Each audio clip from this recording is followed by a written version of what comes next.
I want to bring in Britt Hume. He's a Fox News senior political analyst. So good to have you here. Saw you last night on Special Report, and we're great. It's great to have you here. It feels like a pretty historic and weighty day, and at the same time, Britt, it feels like it's still we're waiting for some sort of clarification as to what the charges are, what the jury instructions are, and it appears, Britt, that the jury is asking the judge for the same thing. I agree, Dana. The one thing about this exotic case and the exotic theories on which it is based is that they're hard to understand. And, you know, when we get to the point where the judge is giving the jurors a sort of a menu of choices as to which underlying crime they may find present here, you can understand why, as you pointed out, the jurors seem confused enough to be asking for further instructions on this.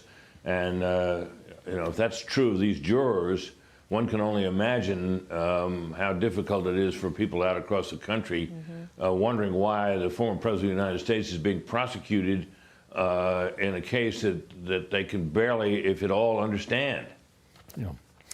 So we are 3 minutes away from the commencement of day 2, Britt, and we're going to get the emails flying in here shortly, and when we get that information, we'll pass it to our viewers. Maria's back in the courtroom today, so too is Jonathan Turley, so their insights will be of great value to us. Meanwhile, the sitting president, Joe Biden, went back to Rehoboth, Delaware today, apparently.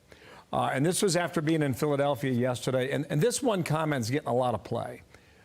He was there to speak to a largely African-American audience in the city of Philadelphia and said this. Let me ask you, what do you think he would have done on January 6th if black Americans had stormed it? Think about this. What do you think would have happened if black Americans had stormed the Capitol? I don't think he'd be talking about pardons. It's the same guy who wanted to tear gas you as you peacefully protested George Floyd's murder. So I don't know who the folks are behind him, but from what I read, I think there were 37 or 40 school children who were present for that. Just with context, Britt, in Philadelphia around that time, they had an iconic statue of a former mayor defaced. They had demonstrators on top of the subway entrance. They had at least a dozen storefronts that were looted or defaced. They had the Philadelphia Police Department vehicles set on fire in that area, a state police cruiser as well from Pennsylvania. You had a Starbucks that was seen engulfed in flames. Look, this is why you have police, to respond to incidents like this. And I just don't know how you take that in from yesterday. Well, not to mention the violence that was involved in the protests all across the country. And the famous scenes of correspondents for a certain organization standing in front of a fiery backdrop talking about how mostly peaceful these protests were. They were in part peaceful, but they were in part quite violent. And I don't think many Americans hearing that would think it was such a terrible idea with the violence that was going on to use tear gas to disperse the crowds. Biden is often doing that. You know, he told black people that, you know, Romney or somebody wanted to put them all back in chains, and you know, this is the level of exaggeration to which he is often subject. And I must say, I'm not sure how effective that pitch would be to an audience out there of black voters who have begun to drift away from Trump. Now, make no mistake about this, Bill and Dana.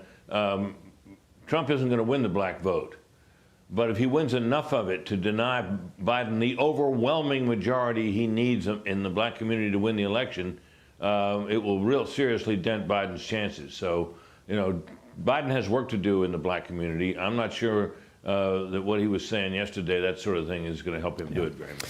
Got it, Britt. Yeah, Britt, I know that they want us to go. Can I get one comment from you? Mark Halpern in Wide World of News this morning, it's his newsletter, was reporting from people that he had talked to in the past little while who have come to him saying that they are concerned about the well-being of Joe Biden, and that what people are seeing with their own eyes is a concern to them, and sort of raising the alarm here. Are you hearing anything similar, or could you comment on that, as we're just about a month away, less than a month away from the debate?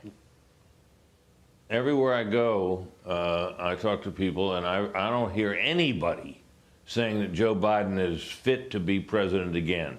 Everybody is dismayed at his deterioration, his obvious senility, which is deepening. And I don't think, I think that is a situation that is not going to get better.